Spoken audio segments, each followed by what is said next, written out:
Assalamualaikum guys, welcome back to my channel. Pada yang baru sampai kat channel ni, aku ucapkan banyak-banyak terima kasih kepada korang sebab sudi singgah dekat channel ni.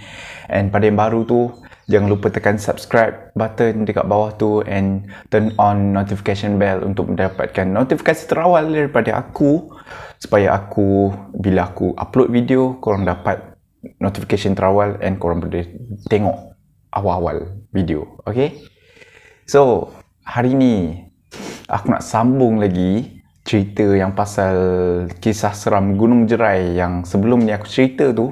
Aku nak sambung part 2 dalam video ni. So, tanpa buang masa, without wasting any time, let's go. Jom.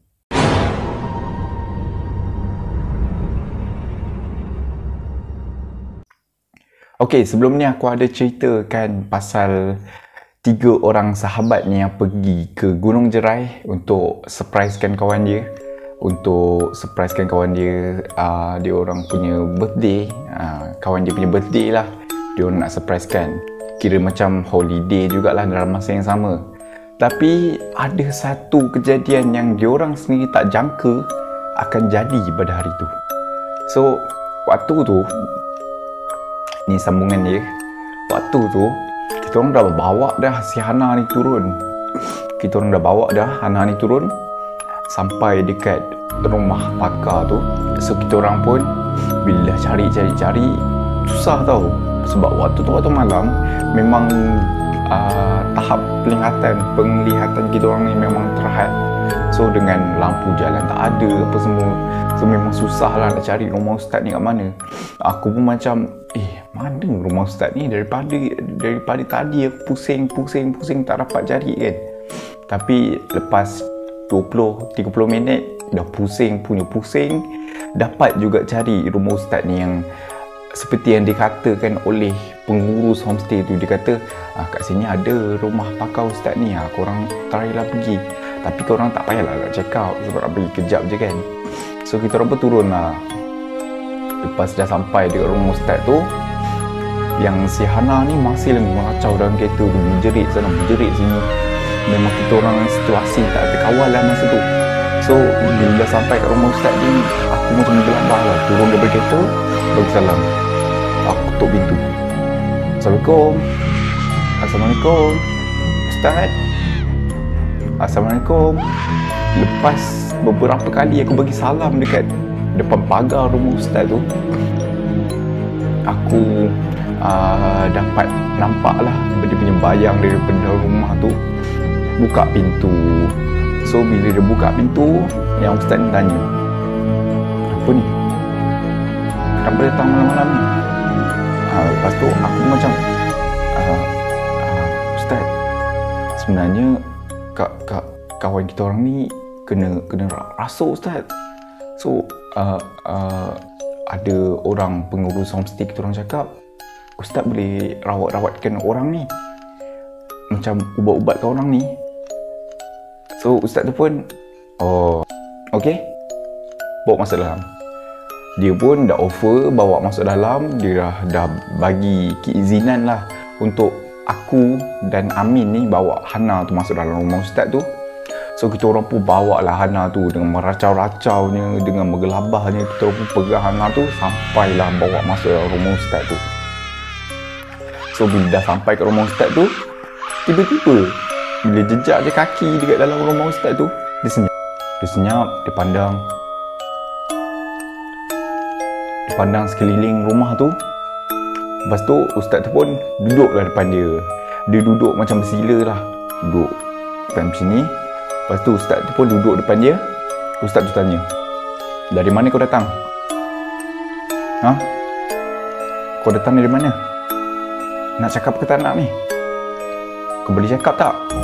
Ustaz tu tanya. Bila ustaz tu tanya, dia pun macam bila ustaz tu tanya, dia macam macam tu. Dia macam marah lah dekat ustaz tu. Bila dia dah macam tu, ustaz tu kata, kau cakap. Kalau kau tak nak cakap, aku bakar kau. Start daripada situlah ustaz tu start mula baca ayat-ayat ruqyah. Hana ni pula memang meracau lah, memang meracau tak tentu pasal. Panas. Dia cakap kat ustaz tu, panas, suruh berhenti. Panas. Macam tu. Memang suara dia memang lain. Sebelum ni, Hana ni jenis macam senang ketawa, senang terhibur, jenis happy go lucky lah orang kata. Tapi bila dah kena rasuk tu, dia punya karakter berubah 360 darjah. Memang tak sama.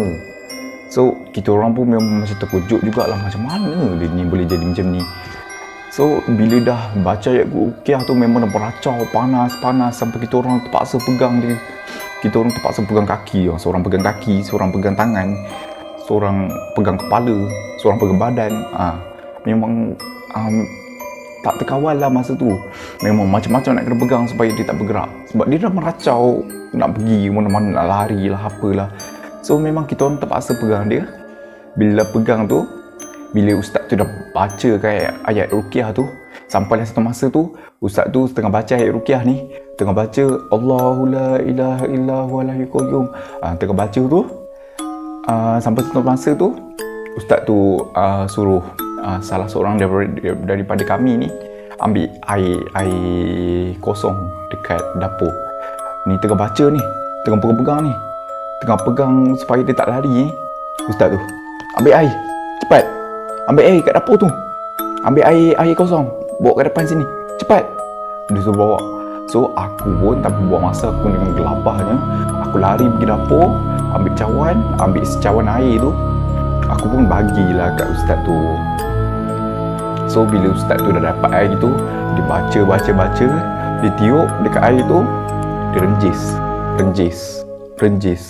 renjis dekat Hana tu. Bila dia renjis je, dia macam satu kuasa tau.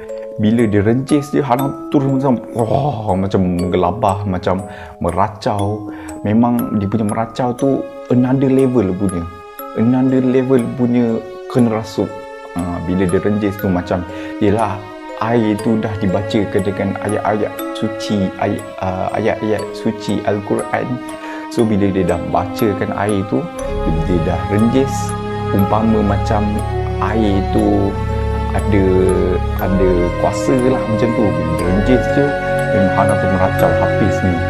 So bila dia dah lebih kurang sejam je tu dah ruqyah kan, bila dia renjis je, bila dia cakap Allahu Akbar, dia tepuk lantai, Hana terus pingsan.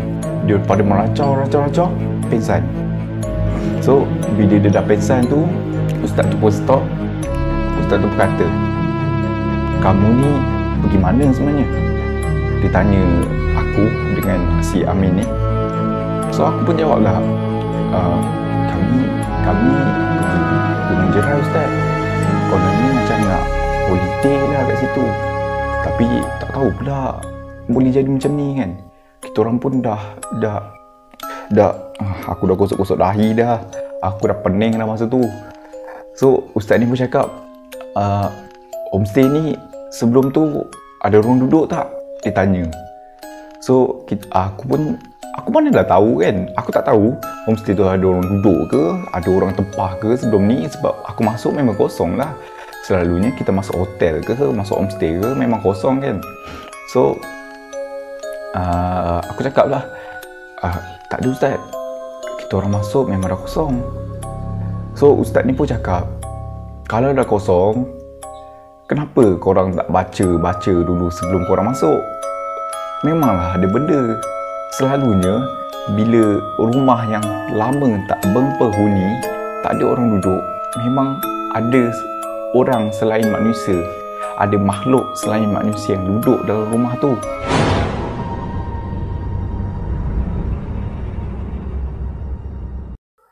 Kenapa korang tak baca-baca sebelum korang masuk? Tambah-tambah si yang kena rasuk ni perempuan. Memang benda tu sukalah. Ustaz tu marah kat kita orang lah. So aku macam fikir balik, tak ya juga. Aku masuk tadi pun dengan salam tak bagi, langkah kaki kiri tak bagi apa-apa, terus masuk. Macam yelah, sebelum ni aku pergi mana-mana tak ada pula jadi macam ni. So bila dia dah jadi macam ni, aku macam barulah aku terfikir, barulah sedar masa tu yang sepatutnya aku kena baca something macam ayat kursi ke, macam ayat-ayat suci ke sebelum masuk, and aku kena bagi salam, Assalamualaikum warahmatullahi wabarakatuh. Itu yang diajarkan kepada aku sebelum ni, tapi aku tak tahulah, aku memang tak amalkan pun. Macam masuk telinga kanan, keluar telinga kiri, macam tu lah. So aku macam tak edahkan je, sebab aku pun macam tak ada lah benda-benda makhluk-makhluk ni kan. Jadi bila dah jadi macam tu, aku pun dah kena ceramah dengan ustaz tu. Ustaz tu pun kata, kalau kamu masuk tempat-tempat macam ni, memang ada makhluk selain manusia. So lepas ni, elakkanlah benda ni. Bacalah something, bacalah ayat kursi ke, ayat pelindung diri. Bacalah sesuatu yang boleh dibuat sebagai pelindung untuk diri, untuk supaya benda-benda tu keluar daripada rumah tu. Walaupun tempat yang kita duduk tu sekadar homestay, walaupun kita duduk tu sekadar sehari, 2 hari, 3 hari, tapi dalam sehari, 2 hari, 3 hari tu macam-macam boleh jadi. So itulah yang dipesankan daripada ustaz tu kepada aku dan Amin juga. So bila Hana tu dah sedar je, ustaz tu bagi air yasin, suruh Hana ni minum. Lepas tu air yasin kita orang bawa balik lah pergi homestay. So surprise punya birthday tu berjalan dengan lancar apa semua. So Hana tu pun dah happy, dah gembira, dah terkejut, sebab dia memang tak tahu yang birthday dia akan dikejutkan, disurprisekan pada hari tu. So keesokan harinya kita orang dah surprisekan birthday dia tu. So kita orang duduk kat situ total 4 hari. So hari keempat tu kita orang balik, memang Alhamdulillah tak ada apa-apa jadi.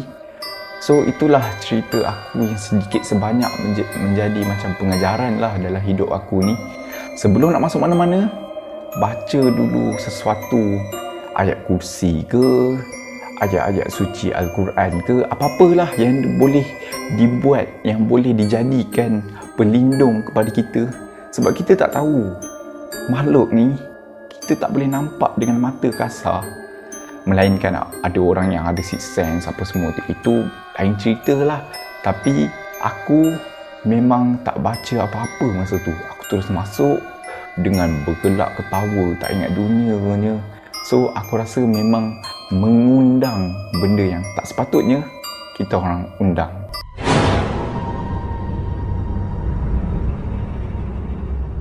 So itu je untuk hari ni. Aku dapat kongsikan, ini ialah part 2 daripada kisah seram Gunung Jerai.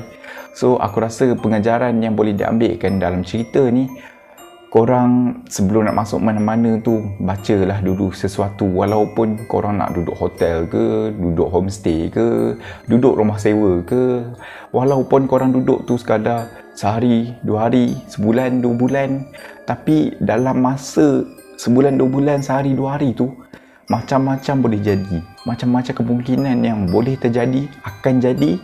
So untuk mengelakkan benda-benda tu jadi, dalam perspektif Islam, dalam pandangan-pandangan daripada sudut-sudut Islam, korang bacalah sesuatu supaya korang tak diganggu oleh makhluk-makhluk tu.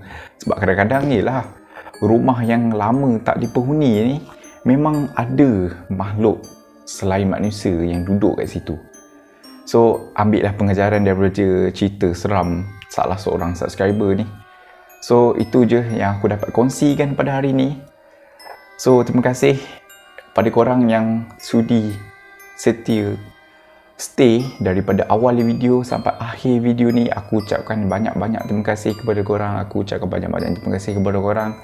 So pada yang baru masuk, pada yang baru terjumpa channel ni dekat YouTube ni, jangan lupa subscribe guys. Walaupun subscriber aku baru berapa puluh tah, tapi aku memerlukan sokongan korang guys.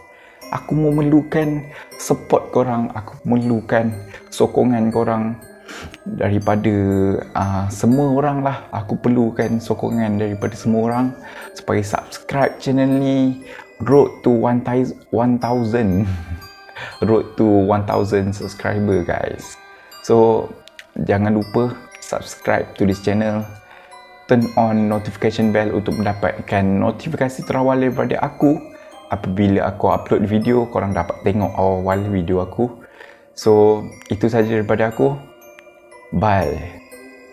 Assalamualaikum.